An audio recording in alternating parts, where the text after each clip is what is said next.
Everybody knows Burgess Owens. I really enjoy his tweets, but my family are all big fans of Burgess Owens, especially the ones that religiously have ever always followed football. Everybody knows Burgess played 10 seasons NFL, New York Jets, Oakland Raiders, and he's running for office in Utah. Fourth congressional district. And correct me if I'm wrong, Burgess. First of all, good to see you, but you're leading in the polls, the latest couple of polls that I've read. You are in the lead so far. Yeah, and it's been a lot of fun, Dana. It's interesting because this is one of those things that, like many Americans out there, I always said I would never ever be a politician. But it comes to that time, and I think our president has given a good lead on this one. You see what happens when people just look at where they are, figure out they love our country, and what can you do to make a difference? And you're right. This happens to be a very big one for us. This District 4, for those who are listening, is between number 1 and 3 of must-have by both parties to win the House back. Yeah. So it is such a neat experience for me to actually present or represent the values of this great state, and those values will help us win back our great country. So I'm looking forward to it.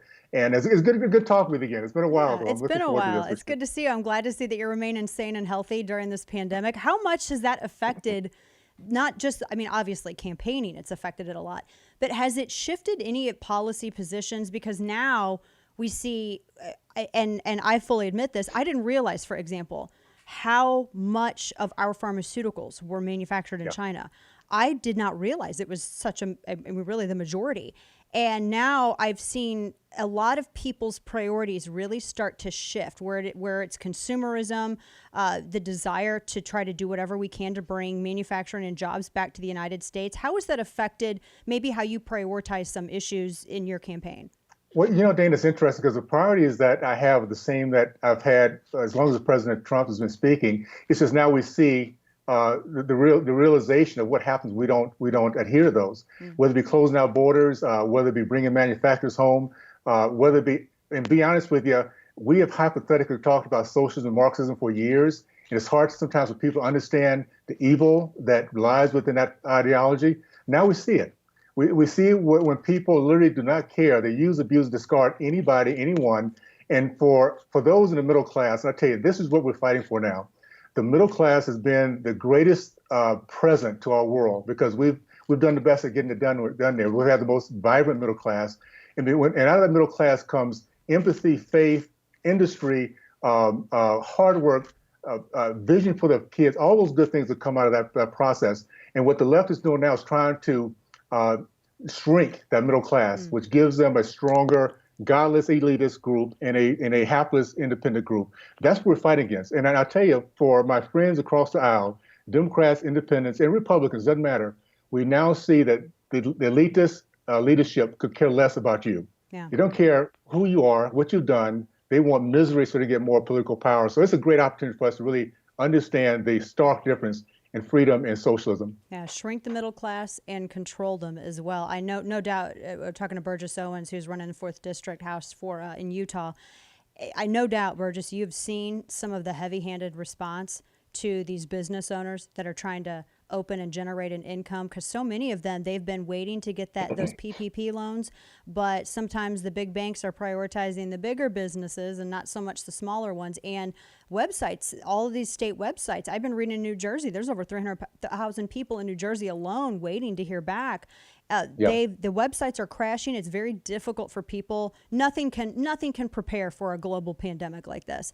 And so now we see this heavy-handed response from the government. What is your take on that? I mean, that was kind of frightening. And then, like, you got Pritzker out in Illinois, the Governor Pritzker, who's saying, yeah, well, we're going to have jail time for businesses that reopen. What are your thoughts?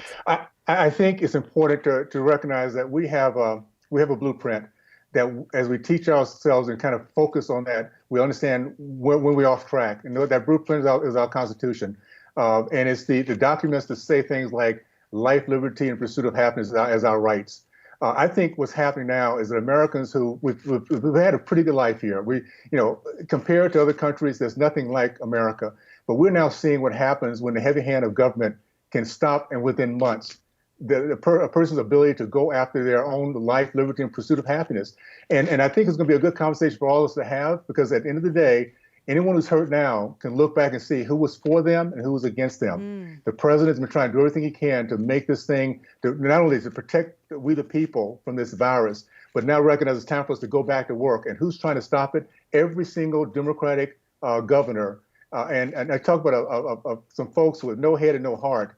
What they've done through this process is unbelievable. The death they've caused, but not thinking or not having the empathy, whatever it is you might call it. I think we should all be standing together now, across the board, and recognize that our freedom is at risk, and it's now time for us to come together and get this thing done. You brought something up incredibly important and touched on how so many of us, they are so far removed from any kind of. Well, we've never experienced a dictatorship. We've never really experienced communism. We've seen it. We've read about it. We've watched movies about it, and that's kind of been the closest thing that we've had to that experience. And the younger generation, I think, up until now, had been kind of leaning towards identifying with socialism, which was scary. Yeah. But now the running joke is, well, how does everybody like their free trial of socialism? And I keep seeing these stories, like the kids in California that shoveled after the city dumped sand in their skate parks. They went out and shoveled all the sand out. We had video the other day, kids just in the street playing with squirt guns, and law enforcement showed up to enforce these orders,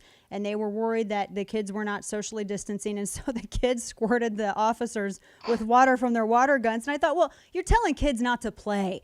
These kids are home. They're not able to go play sports. They're not able to do nothing. Let them get outside and play with squirt guns. Do you what effect is this going to have on our youth, Burgess? Well, I think, first of all, it's going to be important for our parents. This is a teachable moment. It really is. And you're right. We have a chance that we've never experienced before. Never in our history we've had depression, suppression, never suppression. And so we have a chance now for parents, literally, to actually have conversations with their children, with their kids, with their teens. This is what happens when you lose freedom. Think about how you're feeling now when people tell you what you can't do, and the parameters that they put around particular business owners. Any business owner who has children who didn't quite understand what is giving them the right to have the freedom and the opportunities to do what they're doing, now's the time to show them this is how property and freedom can be taken away by this overhanded process that we're going through now. Yeah. So it's a good chance for us to really come on board and have a good conversation across the board. Very good chance. I'm going to ask you a weird question now that's going to be, this is going to be kind of your wheelhouse with physical fitness and that. So my husband and I have been having a big debate in our house because my gym has closed. My gym has been a casualty of the pandemic, and my gym has closed, and I'm one of the people, I love going to the gym. I work out with weights. I don't do a lot of cardio. I just do weight training. So my husband was telling me, he's like, a lot of guys in the NFL, they do a lot of body weight training. They just swear by body weight training. You don't have to have like a squat rack and all of this stuff. So Burgess, I'm going to put you on the spot. Who's right? Well, I tell you what, I'm a gym goer. I'm one person that 4 or 5 times during the week I like to go, and this has been driving me nuts. So I've decided, regardless of how we come to this, I'm going to start buying some weights and put into my basement so I can go out and work out any chance I get. And I love weights, by the way. I've been walking. The days of running and jogging are kind of gone from me, but I love to walk. And I tell you again, the key to it, this is the time for us to really reflect on a lot of things, our health, our future, our country. Let's take this time to really look back on what's made our country great. Now, just leave this sort of thing.